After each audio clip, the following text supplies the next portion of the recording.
अस्सलाम वालेकुम। डॉक्टर जावेद इकबाल मलकानी, आपके प्यारे बच्चों का स्पेशलिस्ट।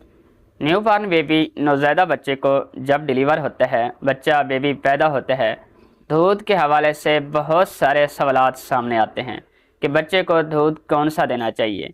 आम तौर पर बच्चे को भी गाय माँ का दूध क्यों नहीं दिया जाता, इस हवाले से बात करेंगे।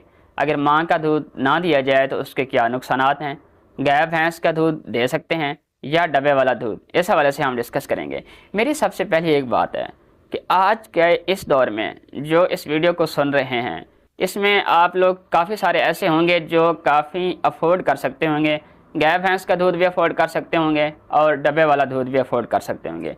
मैं उनके लिए ये बताना चाह रहा हूँ जो गरीब लोग हैं, जिनकी बामुश्किल तनख्वाह जो है मंथली 15 से 20 हज़ार है। और आप हैरान होंगे कि आज के दौर में ऐसे कौन से लोग हैं जिनकी तनख्वाह 15 से 20 हज़ार है। मैं आपको गारंटी देता हूँ, मेरे आंखों के सामने ऐसी चीज़ें हैं, ऐसे वाक़यात हैं जिनकी पे 15 से 20 हज़ार तक पर महीने की है। और आप हैरान हो जाएंगे अगर उनको डब्बे वाला दूध पिलाने पे आ जाए तो 15 से 20 हज़ार तो सिर्फ डब्बे वाले दूध लेने में लग जाते हैं। तो वो कैसे अफोर्ड करेंगे? इस हवाले से मैं आपको बताना चाहता हूँ कि यकीन कीजिएगा कि माँ के दूध के अलावा कोई भी दूध अच्छा नहीं है। माँ के दूध में ऐसी क़ुव्वत मुदाफ़अत होती है जो बच्चे को किसी और दूध में नहीं मिल सकती, याद रखिएगा इस बात से। तो माँ का दूध बहुत ज़रूरी है। माँ के दूध में इम्यूनोग्लोबुलिन्स हैं, माँ के दूध में प्रोटीन है, फैट है, विटामिन्स हैं, ये किसी दूध में नहीं है। आप यकीन कीजिएगा इस चीज़ को। जो बच्चे वार्ड में, मैंने एक सवाल किया, वार्ड में कम से कम 100-200 के करीब मरीज़ पड़े हुए थे। मैंने इसमें सारे नमूने के साथ और उल्टी मोशन के साथ थे। मैंने सिर्फ एक क्वेश्चन किया, इसमें से कौन से बंदे हैं, कौन सी माएँ हैं जो बच्चे को सिर्फ माँ का दूध पिला रहे हैं? आप यकीन कीजिएगा सिर्फ 1 या 2 बंदे थे, 2 माएँ थीं जो बच्चे को दूध पिला रही थी, माँ का दूध पिला रही थी। बाकी सारे या गाय भैंस का दूध थे या डब्बे वाले दूध थे। क्या वजह है?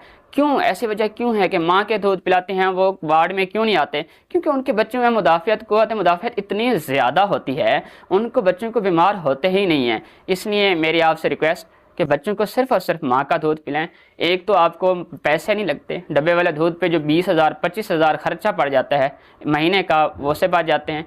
आप बच्चे का माँ का दूध पिलाएं। दूसरी बात यह है कि आप गाय भैंस का दूध, मुझे एक बात दें, आप कितने लोग हैं जिनके पास अपनी गाय और भैंस हैं? पहली बात तो यह है कि बच्चे का स्टमक गाय भैंस के दूध को बर्दाश्त नहीं कर सकता। अगर आप गाय भैंस का दूध पिलाते भी हैं, कुछ डाइल्यूशन से देना होता है, लेकिन मुझे एक बात बताएं कि कितने लोग हैं जिनकी अपनी गाय भैंस हैं? जब ये गाय भैंस का दूध पिलाते हैं तो गाय भैंस का दूध कहाँ से आता है? जो आपको गाय भैंस का दूध देने वाला आता है, आप इंसाफ कीजिएगा, आप सही से बताइएगा, उसमें वो कौन सा पानी डालता होगा? क्या पानी वो जरासीमों से साफ़ होता होगा? अगर जरासीमों से पानी साफ़ नहीं है तो मेरा सवाल जवाब आपको इसी में मिल गया। तो खुदारा अपने बच्चों को सिर्फ़ और सिर्फ माँ का दूध पिलाएं, इसके अलावा और कोई दूध ना दें। बहुत शुक्रिया।